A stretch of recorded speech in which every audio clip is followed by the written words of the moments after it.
એક ગૌ હત્યારાઓને ઉત્સાહ કરીને રહીશ.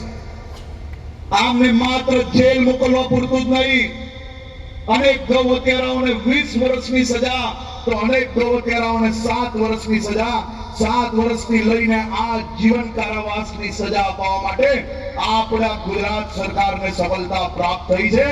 અને આવા જ અનેક ગૌ હત્યારાઓને હજી બી મજબૂત સજા અપાવવા માટે આજે આપ સૌના આશીર્વાદ જોડે હું મક્કમતાથી નિર્ધાર કરું છું કે ગુજરાતના એક એક ખૂણેથી આ ગૌ હત્યારાઓને પકડીને જેલના હવાલે બંધ કરવા પૂરતું જ નહીં, એને ભવિષ્યની અંદર એવી કડક સજા અપાવશો કે ગૌ માતાને જોઈને એના કતલ કરવાનું તો દૂર દૂર તક 7 પેઢીઓ તક નહીં વિચારે, પણ ગૌ માતાને જોશે તો હાથ જોડીને વંદન કરે ને એવી સજા અપાવવાની છે. તમે સૌ આ ગૌ હત્યારાઓને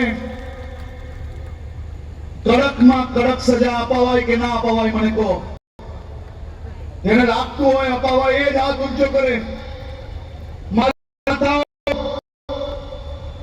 આ ગૌ હત્યારાઓને કડકમાં કડક સજા અપાવી જોઈએ કે નહીં? તો મજબૂતમાં મજબૂત સજા અપાવવા માટે આજ આપણી ભારતીય જનતા પાર્ટીની સરકાર દ્વારા કામગીરી કરવામાં આવી છે. હજી બધું મુદ્દાથી કામ કરવા માંગે છે. આ ગૌ હત્યારાઓને સાધાર લોકો સાફ સમય આવ્યો છે.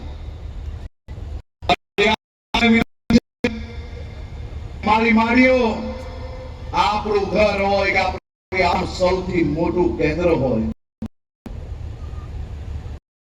એવા ગૌ માની જયારે પૂજા અર્ચના કરતા હોઈએ છીએ અને ગૌ માતાના હત્યારાઓને સાથ આપનાર લોકો ગમે તે સમાજના હોય, ગમે તે જ્ઞાતિના હોય, પણ જો આ ગૌ હત્યારાઓની સામે કડકાઈથી ના બોલી શકે તો એવા લોકોને આપણા ગામમાં બેઠવા નહીં લેતા.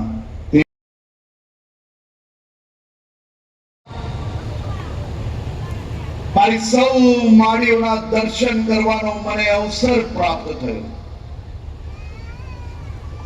મારી માડીઓના આશીર્વાદ લેવાનો મને આજે મોકો મળ્યો. તમારા સૌના આશીર્વાદથી જે ગૌ માતા મને મારી બહેનોએ આપી છે, અહીંયા આ ગૌ માતાનું રક્ષણ કરવાનું કામ આપણી જ ભારતીય જનતા પાર્ટીની સરકાર દ્વારા થઈ રહ્યું છે. આ દેશની અંદર ગુજરાત એક પહેલું રાજ્ય જ્યાં આપણા મોદી સાહેબે ગૌ હત્યા પ્રતિબંધ કરતો કાયદો લાવ્યો અને એ કાયદાના અમલમાં આજે ભૂપેન્દ્રભાઈ પટેલની સરકાર દ્વારા આ ગૌ હત્યારાઓને માત્ર પકડવામાં નથી આવતા, આ એક વર્ષમાં 20 થી વધારે ગૌ હત્યારાઓને જેલના હવાલે બંધ કરીને એને સજા આપવામાં આપણે સફળતા પ્રાપ્ત થઈ છે.